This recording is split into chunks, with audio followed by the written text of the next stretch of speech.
Legends of Greatness!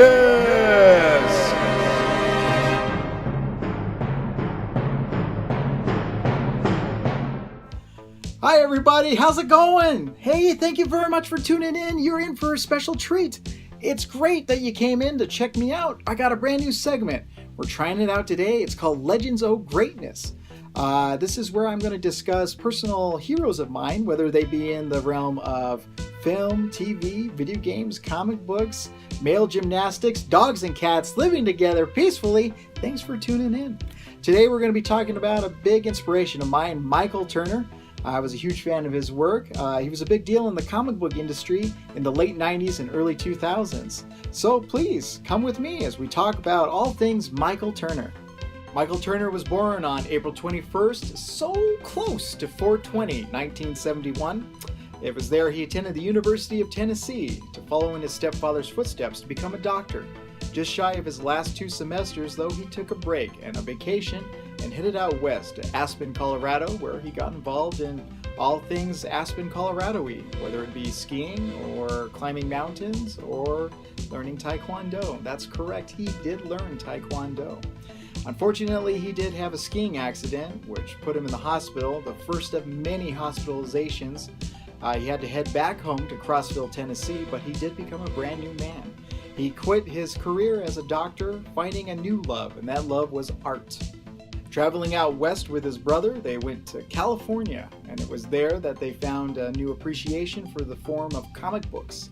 Attending to the yearly event of San Diego Comic-Con, they came upon a huge entrepreneur in the industry. His name was Mark Silvestri, involved with Top Cow Comics, a subdivision of Image Comics.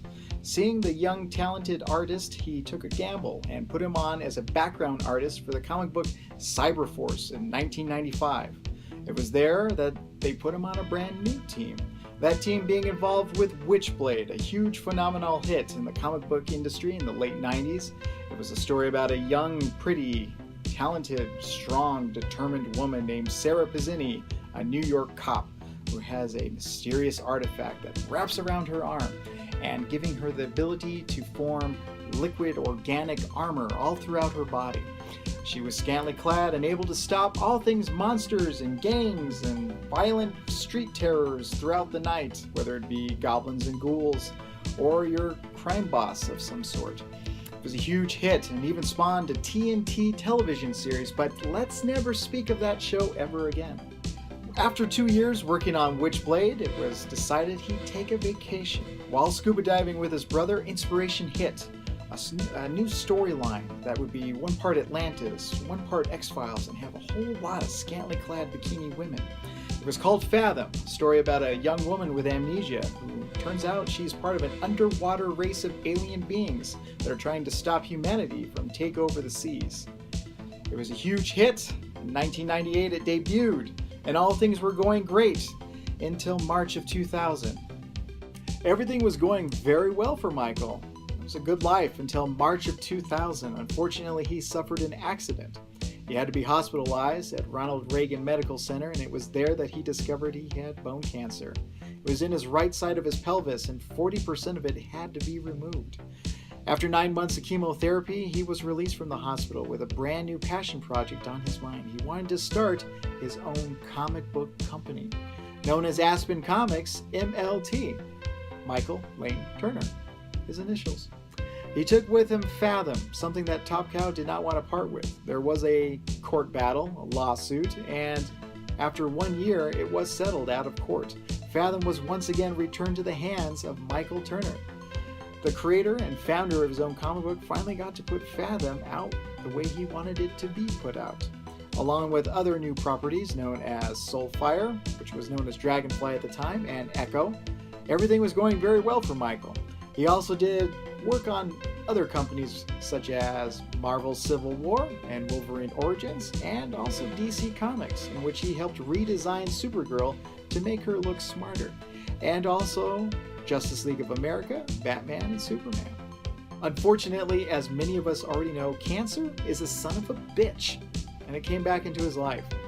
He died of complications to bone cancer on June 27, 2008 in Santa Monica, California. He was 37 years old. He left behind a mother, a brother, a fiancé, and a legacy. He died on the Friday that the Wizard World Convention Con was supposed to take place in Chicago. A minute of silence was dedicated to him, and San Diego Comic-Con also had a panel dedicated to his legacy and a large book for fans to write in. How do I know about the Comic-Con convention? Well, I happened to be there that year in 2008. I signed the book and even got this pin that says Michael Turner always remembered. I was there purchasing Wizard magazine so I could get issue number 0 of Fathom. Wizard magazine is a magazine that was dedicated to comic books. Kids. Magazines were these things that had news in it before the internet. It had pictures and articles, and you flipped through it and it gave you details about upcoming things. And one of those things for me in the 90s was Fathom, issue number 0. The year Fathom was released, I was a supple young lad, junior in high school, trying desperately to be a good artist. I was unlucky with the ladies, but in love with science fiction, and comic books were a great means of escape. My friend Derek Shalene and I, or D-Show for Show, were there to purchase the very first comic books. We tried desperately to emulate Michael Turner's unique style, but let's face it, it was ahead of its time. 1 part X-Files, 1 part Atlantis. It had scantily clad women and laser guns and boobs. We could never match quite the style that Michael Turner could have done. A legacy that he left behind and is now in its 20th year. So, what does the future hold for Fathom? Well, only time will tell. 20th Century Fox Animation at one point planned a film, but that got scrapped thanks to Titan AE bombing at the box office. Also, at one point, there was a live-action film in the horizon. It was going to star an up-and-coming star, Megan Fox, but that film has not seen the time of day either. Until then, comic books are the only route to go. It's still in print and still going strong. And in fact, this was released last week, a Michael Turner Legacy. All the proceeds go to the American Cancer Society, which is a great, great cause because, as we all know, cancer is son of a bitch. I highly recommend picking it up. It's got artwork from fellow co-workers and other artists. It's got letters from family, friends, and just random strangers. There's even a guy who has a full back tattoo of Aspen Matthews, so you know he's a hit with the ladies. I highly recommend picking up a copy. I got this from my good friend Chad Adams. Thank you, sir. You know my body. But I'm going to pick up a copy also because I want the money to go to a good cause, and I'm going to give this to my 12-year-old nephew. I think he'll appreciate it. It has underwater battle scenes, laser guns, and boobs. So thank you very much for tuning in to our brand new segment, Legends of Greatness. I do appreciate you checking me out on YskiTV. If you liked what you saw, I'm available on Facebook, Instagram, and of course, YouTube.